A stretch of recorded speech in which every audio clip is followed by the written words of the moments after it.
Bien, bonjour, bienvenue donc au Centre national d'études spatiales pour donc l'Agence spatiale française pour ces journées du patrimoine où nous explorons les promesses diverses de l'espace. Alors bon, tout d'abord la règle du jeu, comme vous êtes très mal assis, nous avons pitié de vos genoux et donc on rentre tous à un moment et après on ressort tous à l'autre moment, même si vous voulez revenir quand même, que vous ayez au moins pendant 2 minutes les articulations qui se remettent à fonctionner parce que si vous restez 1 heure ou 2 heures accroupi, vous aurez beaucoup de mal à vous relever après. Donc ça c'était un petit point technique et physiologique. Et donc nous avons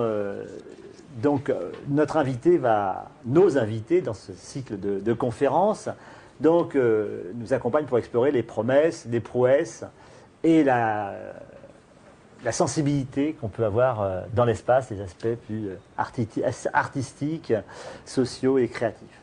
Et donc, Christophe Kim, donc, qui est critique d'art, théoricien, enseignant et a été avec Renaud Laudat, donc commissaire d'une exposition sur l'art extraterrestre.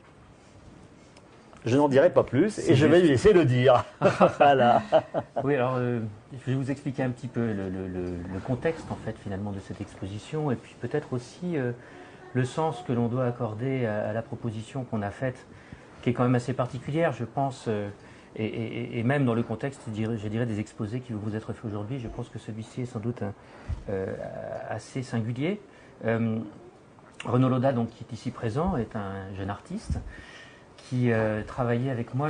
J'enseignais en fait à la Haute École d'Art et de Design de Genève. C'était un étudiant en master et qui est venu me voir pour un tutorat théorique de son master qui portait sur l'art extraterrestre.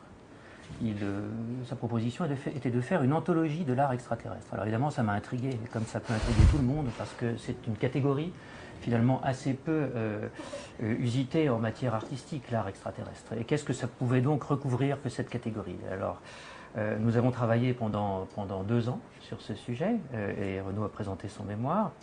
Et puis, dans cette même période,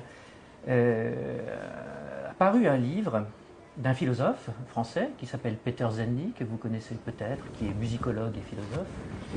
Donc il a beaucoup écrit sur l'écoute, entre autres. La plupart de ses ouvrages portent vraiment sur des questions qui sont liées au son ou à l'écoute.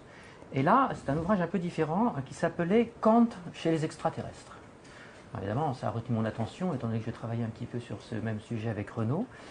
Il s'agissait de savoir, de comprendre pourquoi Kant avait recours, dans certains de ses ouvrages, mais même dans les plus connus d'entre eux, à cette figure de l'extraterrestre. Pourquoi est-ce qu'il invoquait, pourquoi est-ce qu'il en venait à produire des arguments à partir de l'extraterrestre? Et donc ce livre consacre, disons, son étude à ce problème, puis aussi évoque d'autres philosophes qui ont pu écrire des textes où il était question d'extraterrestres. Alors on peut entendre ce terme de différentes manières.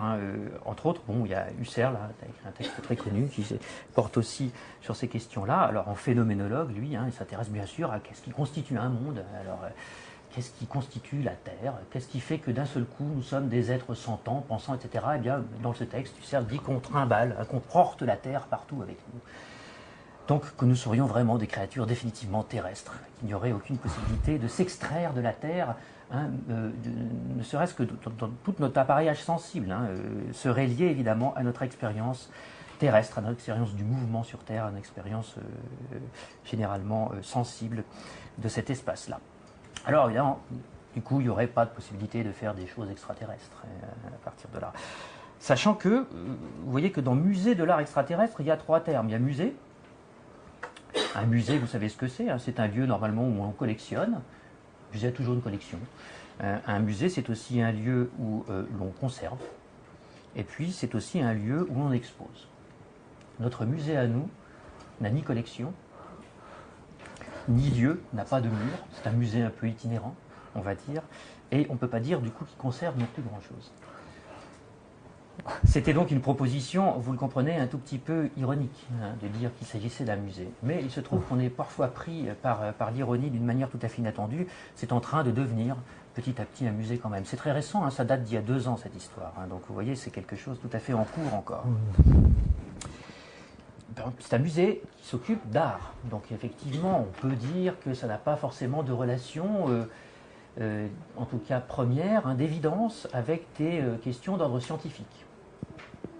Même si, et là vous avez pu le voir dans l'exposition, les artistes ont pu s'intéresser ont pu suivre, ont pu comprendre, parfois même se méprendre sur des inventions scientifiques et en faire quelque chose. C'est toujours intéressant de voir comment est-ce que ces deux univers arrivent à échanger parfois et de façon souvent relativement inattendue. L'exposition d'Yves Klein en est, à mon avis, un assez fort témoignage. Yves Klein, d'ailleurs, avait le projet de construire une fusée. Il n'a jamais pu le faire, il est mort trop jeune.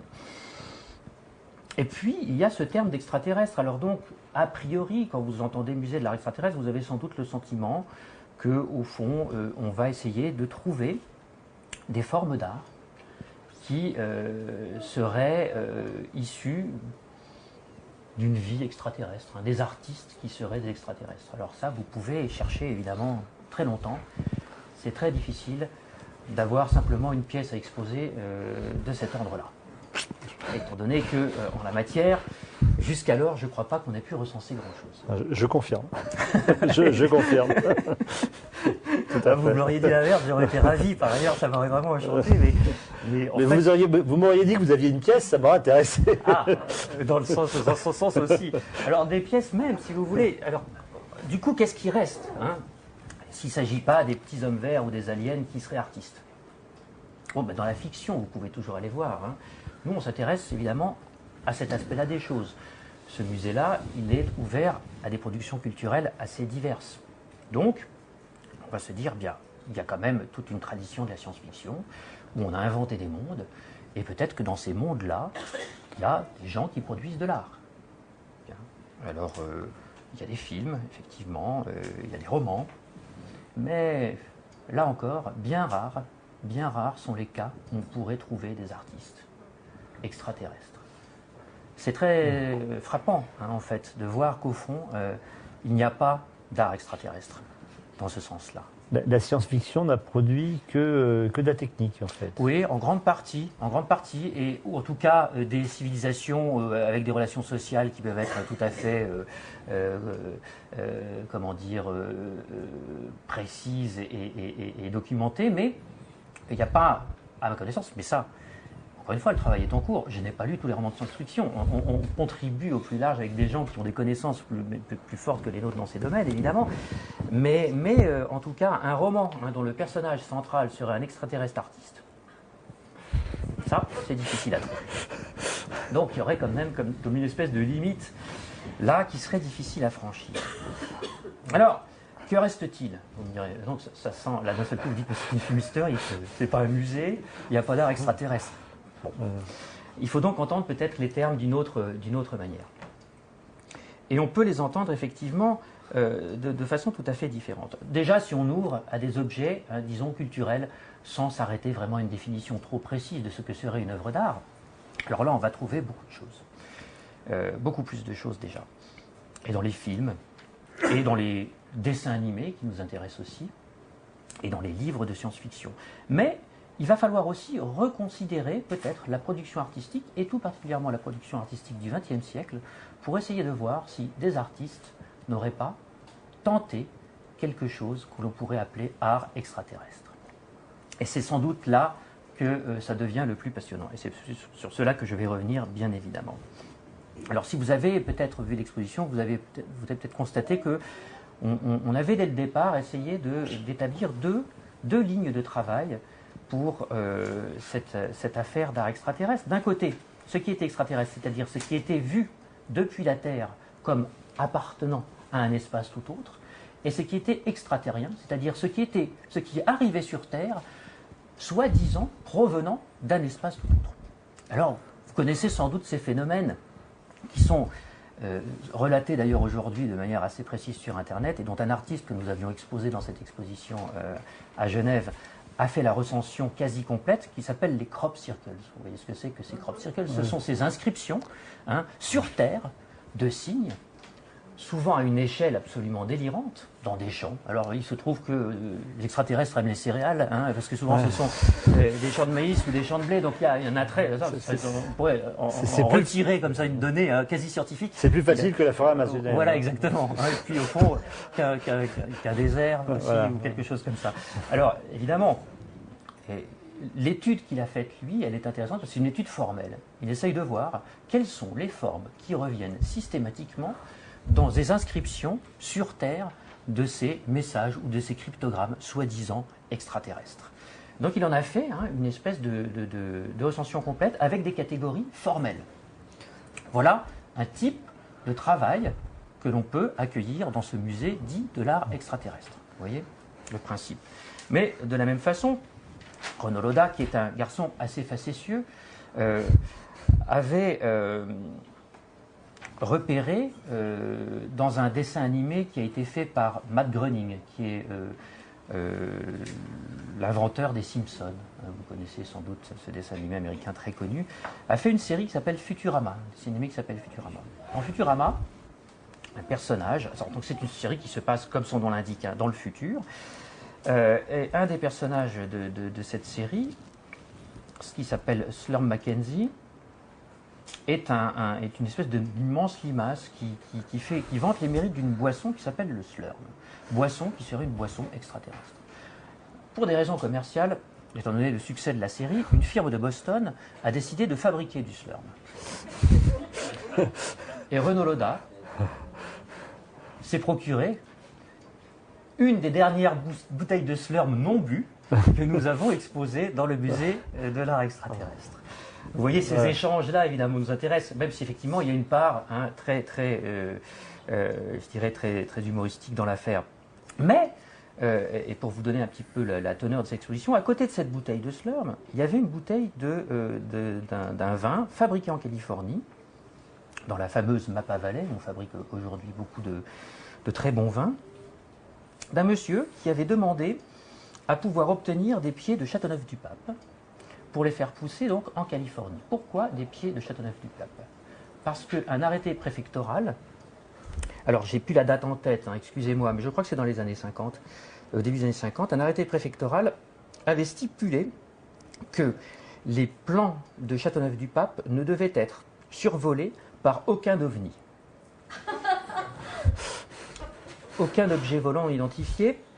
C'est vraiment le préfet qui a signé cette lettre et qui dit qu'en cas de survol d'un ovni, alors le garde-chasse, le garde champêtre, sera mandaté pour l'emmener à la fourrière. C'est un texte absolument délirant, mais qui a vraiment eu des effets réels à ce moment-là dans cette région-là de France. Alors lui, le terme de cigare volant est employé dans le texte. Donc cet homme a pris ses pieds de Châteauneuf-du-Pape, les a plantés en Californie et a créé ce vin qui s'appelle le cigare volant, en hommage à cet arrêté préfectoral. Donc vous voyez, on avait cette bouteille de Slurm et ce cigare volant à côté. Bon, voilà pour les choses, disons, les plus amusantes de cette affaire. Mais si vous essayez de vous tenir littéralement à ce que pourrait être une définition de l'art extraterrestre, on pourrait dire, eh bien, c'est donc un art qui a comme lieu, qui s'inscrit dans un espace qui n'est pas terrestre. Il y a un exemple intéressant, il y a plusieurs exemples intéressants de choses qui sont parties dans l'espace, d'objets culturels qu'on a envoyés dans l'espace. Alors, nous sommes interrogés, mais je ne vais pas m'y attarder trop parce que c'est un problème qui peut vraiment, je dirais, prendre du temps. Mais entre autres, les sondes Voyager 1 et 2 ont embarqué, vous le savez, ces disques de cuivre qui sont les Golden Records, sur lesquels on a essayé d'inscrire ce que pouvait être une représentation de l'humanité, de la culture à la fois scientifique, artistique. Il y a je ne sais combien de façons de dire bonjour dans toutes les langues. Alors tout ça est envoyé avec le matériel pour pouvoir le lire, mais on ne sait pas à qui on l'envoie. Alors ça, c'est toujours intéressant.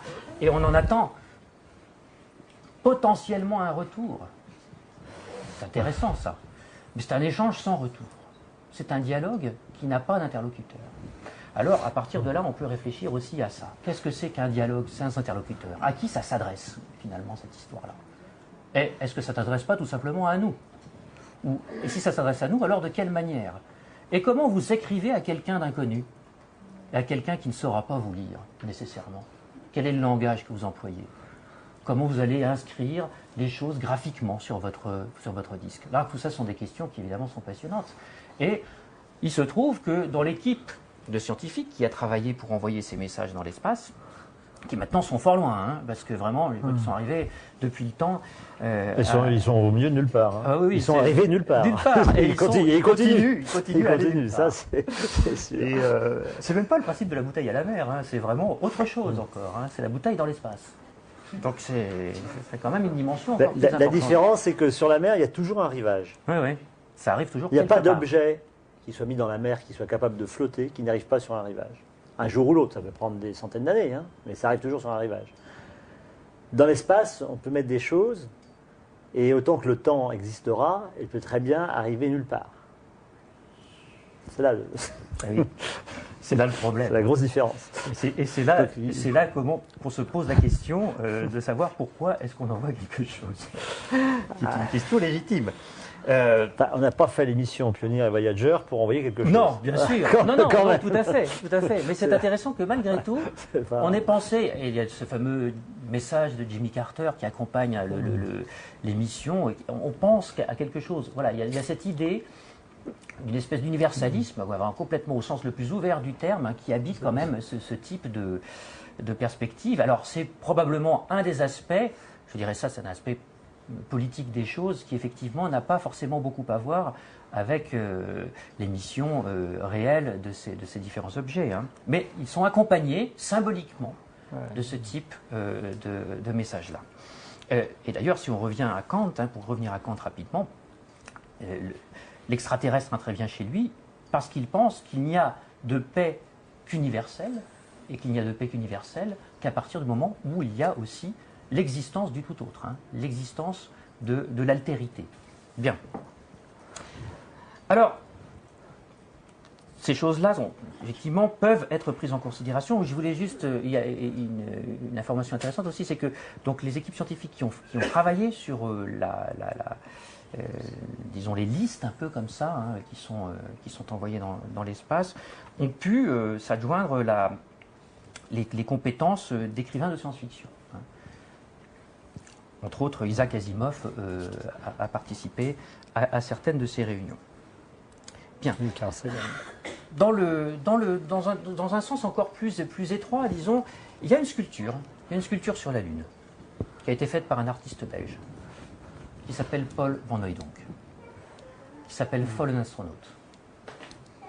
C'est une sculpture de 8,5 cm, toute petite, qui a été mise sur la Lune en 1971 par la mission Apollo 15, et qui en fait aujourd'hui sert de mémorial pour les cosmonautes qui sont morts lors de l'exploration de l'espace. Il y a eu, à ce moment-là, alors là, mes informations ne sont pas forcément très bonnes, je n'ai pas vraiment travaillé beaucoup sur cette petite sculpture de Paul Van Hooijdonk, mais il y avait eu des missions, je crois, soviétiques à l'époque, qui avaient été frappées, disons, de catastrophes comme ça. 5 astronautes, je crois, aussi, s'étaient morts. Et, me semble-t-il, à cette occasion, donc une petite plaque, hein, qui va avec la sculpture, qui est posée, où figure le nom de ces astronautes, en fait. Donc voilà, là, on a cette œuvre, qui est réellement une œuvre d'art, hein, qui a été conçue en tant que telle, et qui a été envoyée et mise en place sur la Lune. Bien. Et est-ce qu'elle est extraterrestre, alors? Ah, on peut la considérer extraterrestre à partir du moment où, effectivement, c'est arraché, disons, à son lieu, son lieu d'existence réel, c'est la Lune, en fait. Oui, tout à fait. Bon, elle est liée. C'est dur de faire donc le musée doit se déporter. Ah, le musée aimerait beaucoup pouvoir le faire. Vous imaginez, ce serait fantastique, hein, si on pouvait comme ça faire des missions archéologiques, disons, dans ces espaces lointains. Mais malheureusement, c'est au-dessus de nos moyens. Pour l'instant, on n'a pas encore trouvé le moyen d'y parvenir. Bon, et puis, je ne sais pas quelle heure il est, mais vous me dites... Là, vous avez 3 minutes. Ah, c'est dommage. J'aurais aimé avoir plus, mais je vais aller assez vite. Moi, je ne dis pas plus. Je sais que le temps est compté. Il y a des hypothèses qui sont plus encore passionnantes, je crois, que celle-ci. Je vais citer deux choses. D'une part, ce qui s'est passé, disons, dans le courant des années 60 aux États-Unis, à travers un mouvement qui s'est appelé l'afrofuturisme. Il y a eu toute une réflexion sur la question des origines qui s'est développée chez les Afro-Américains et qui a pris corps à travers différents projets, notamment, beaucoup d'entre eux, musicaux. La première hypothèse, c'était celle de l'afrocentrisme. L'afrocentrisme consiste à dire, finalement, nos origines, notre terre, c'est l'Afrique. Nous avons été déportés d'un endroit vers un autre, nos racines sont africaines. Alors, ça a été très, très puissant, je veux dire, comme mouvement. Et puis, pour répondre à ce mouvement qui pouvait sembler à certains être sans issue, des artistes, et en particulier des musiciens, ont créé cette espèce de mouvement qu'on a appelé afrofuturisme, qui consiste à dire nous venons du futur. Nous venons de l'espace lointain. Nous sommes des aliens. Donc, d'une certaine manière, on va reposer radicalement différemment la question des origines en disant qu'au fond, nos origines n'appartiennent pas à ce Dieu. Nous venons d'ailleurs. Ça a été suivi, entre autres, par un musicien que vous connaissez certainement, qui s'appelle Sun Ra, qui a été des grandes figures de l'afrofuturisme avec son orchestra. Alors, il y a toute une espèce de cosmologie autour de Sun Ra. Il y a tout un système comme ça qui renvoie, entre autres, à Saturne. Pour Sun Ra, c'est la planète, disons, à partir de laquelle les choses se décident. Mais aussi Miles Davis a participé à ce mouvement. Et plus récemment, tout ce qui s'est fait autour d'une pratique musicale qu'on a appelée turntabliste, c'est-à-dire platiniste. Ce sont des gens qui jouent de la musique avec des platines disques, en fait. Bon. Je trouve passionnant cette hypothèse à partir du moment où elle implique d'autres manières de faire de la musique.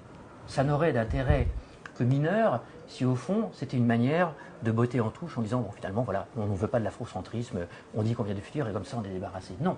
C'est-à-dire que si on vient du futur, quelle musique on fait? Si on est des aliens, quelle musique on fait? Et c'est là que ça devient intéressant. Et Sun Ra a vraiment travaillé sur ces questions-là, et Miles Davis a vraiment travaillé sur ces questions-là, et ses turntablistes aussi. Bien, donc ça donne lieu à des formes. Et donc du coup, nous, ça nous intéresse, puisque ce sont des formes artistiques.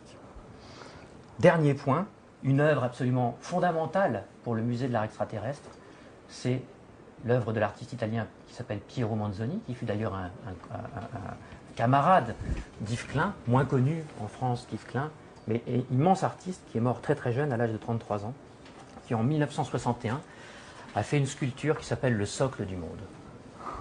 Le socle du monde, c'est très simple, c'est une sorte de carré posé au sol, sur lequel il y a marqué, à l'envers, socle du monde, hommage à Galilée.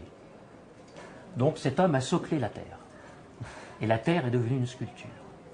Qu'est-ce que ça veut dire, d'un seul coup, que la Terre devienne une sculpture? Qu'est-ce que ça veut dire que de regarder la Terre en contre-plongée comme un objet sur lequel on ne serait plus? Alors là, évidemment, cette façon-là de nous extraire de la Terre, extraterrestre, cette manière extraterrestre de pratiquer l'art est sans doute la plus passionnante d'entre toutes. Et c'est sur celle-là, évidemment, qu'il y aurait le plus de choses à dire. Voilà, j'espère que je vous ai bien présenté ce petit musée modeste. Et puis, mais c'est une exposition temporaire ou c'est un musée ou c'est un happening musée permanent en fait, c'est plutôt un lieu à l'intérieur duquel on réfléchit à ces questions. D'accord. Avec Peter, là, on a d'ailleurs le projet d'une édition. On a passé notre été à s'envoyer nous-mêmes des messages pour essayer de continuer à penser à toutes ces questions. Et puis, nous devons faire une petite exposition prochainement au Mexique. Le projet de l'exposition étant de faire retomber sur Terre tous ces objets qu'on a envoyés dans l'espace. On chute comme ça, dans le lieu d'exposition, donc comme si d'un seul coup ils ne pouvaient plus, ils revenaient à leur source. Et puis voilà, oui, c'est un musée itinérant, on pourrait dire, effectivement, qui n'a pas vocation à s'inscrire du tout définitivement quelque part. Donc ça se fait au fur et à mesure que les propositions arrivent. C'est une construction permanente. Voilà, c'est ça. C'est un lieu de pensée, disons, où d'ailleurs tous les gens qui ont des propositions à faire sont les bienvenus, je tiens à vous le dire. Si Bah, en vous tout repérez cas- des choses, nous sommes preneurs. En tout cas, vous avez complètement changé la vision que moi j'avais du musée extraterrestre. Oui. Du moins, la perception que j'en avais au simple mot qui avait été prononcé et qui, pour un rationaliste comme moi, avait forcément eu un écho un peu particulier. Mais c'est une question toujours intéressante. Hein. En tout cas, bon, merci beaucoup de ce magnifique exposé.